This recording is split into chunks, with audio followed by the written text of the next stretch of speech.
So the Minnesota Timberwolves absolutely stole one in game one of the second round playoff series between them and the Denver Nuggets. Stole one in game one on the road in Denver, which is one of the toughest places to play in if you are an opposing team. You're dealing with the altitude, and you're also dealing with one of the toughest crowds in the NBA, one of the toughest fan bases to go into and try to silence. But Anthony Edwards and the Timberwolves did just that. So for one, this Wolves defense is for real. They held Denver to under 100 points. I don't know if that's been done yet in the playoffs, and I don't know the last time I saw that I can remember the Nuggets scoring under 100 points recently. But the defense was real for Minnesota. They limited Denver's shot attempts heavily. I think Denver only took 75 shots to Minnesota's 82. And during the regular season, you would expect that stat line to be completely flipped, right? Minnesota was a team that didn't get off a ton of shots. Denver was a team that got off shots whenever they wanted. So amazing stuff there from that Wolves defense being able to slow down the Nuggets. Yes, the Nuggets were efficient, but just being able to limit their amount of shots, limit their looks, it went very far for their defense. Also, they won the rebounding battle. Offensive rebounds, they had the advantage as well.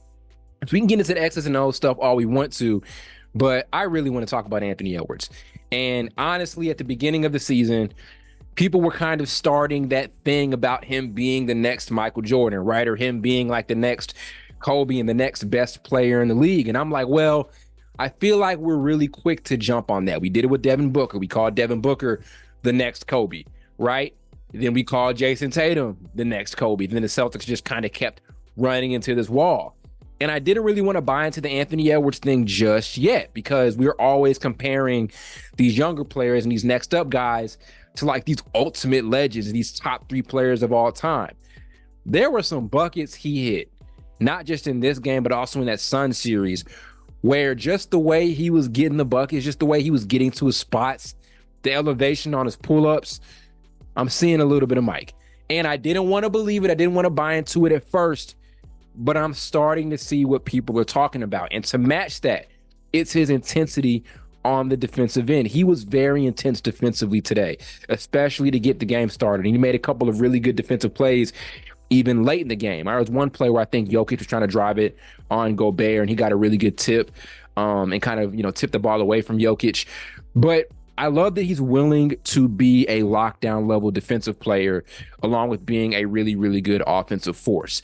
And that's the type of stuff that we've just been missing from the league, right? We haven't had a guy who's been the face of the NBA for a while, who's been as good as he is on the, or as intense as he is on the defensive end as he is on the offensive end. Let's think about it. Curry was never known as a strong defensive force. LeBron, at a point in time, yeah. So 2013, I'd say he was the face of the league. He finally took that mantle from Kobe, and he should have been the defensive player of the year that year. So maybe since LeBron, right? But Ant is trying to solidify himself as this really amazing point of attack defender, right? And if he can do that, if he can reach this elite point of attack defensive level, be a top 5 point of attack defender while putting out this offensive output like we're seeing now, oh my goodness. The future is ridiculously bright for this guy. Amazing to come into this crowd and do the things he did, hit the shots that he did. We know that sick bucket he got on Aaron Gordon, that crossover right into the mid-range jumper. Then there was that turnaround jumper he hit in the fourth quarter, late in the fourth quarter, where I think Rudy Gobert had a mismatch on him. I think had Jamal Murray on him, and kind of waves him off, and he just spins and turns over like 2 defenders and knocks down a total Jordan-esque shot. And he doesn't look like he mastered that turnaround jumper just yet. Like if you're watching him make it, it's like he's kind of playing around with it, right? Like he's done it a few times in practice. He's like, oh, let me try this in a game. Ant hasn't mastered that turnaround jumper just yet. So just wait until he does. The man is scary.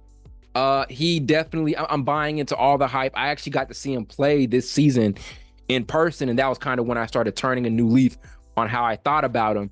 I saw him play the Pacers, and that was the game where he got that ridiculous block on Aaron Nesmith, and he had like 40 that game coming off of an injury. Like he came out of the game, and I remember the whole crowd, after he left the game in like the first quarter, whole crowd thought he wasn't returning. Then he comes back and just goes ballistic.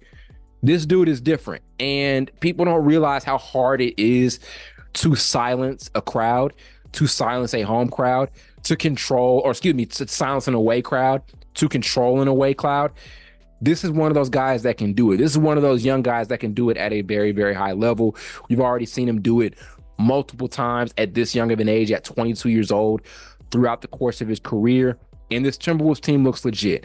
I wasn't totally buying them because of their offensive struggles, but they can control the pace of a game and the tempo of a game through their defense, like we saw tonight, right? They completely controlled the pace. As I said earlier, Denver was able to be efficient, but when they're taking 75 shots, I don't know what their season average is, but it can't be that. Then you've done your job. You slowed them down exponentially. And I know Jokic had a great night, but still, to be able to slow down this offense, it means everything. Is it going to be sustainable? We shall see. But this is definitely a series I want to see go 7. I definitely do. I love that Rudy Gobert and Jokic matchup. Jokic had his way, but we have to remember, let's not use this as a point in time to criticize Gobert and call him overrated on defense, because that isn't the case at all. It's just how great Nikola Jokic is on the offensive end. Like, a lot of times when somebody gets cooked, we make it about them, but it could just be that the other guy is that good. Like the same with the Lakers, right? We talk so much stuff about the Lakers. Was it that the Lakers were that bad, or was it just that the Nuggets offense was that devastating?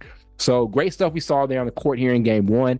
Cannot wait for what we can get here in game 2 and the rest of the series. I want to see this go to 7. I want to see the Timberwolves win, but amazing start to this series, and we will see what is next in store.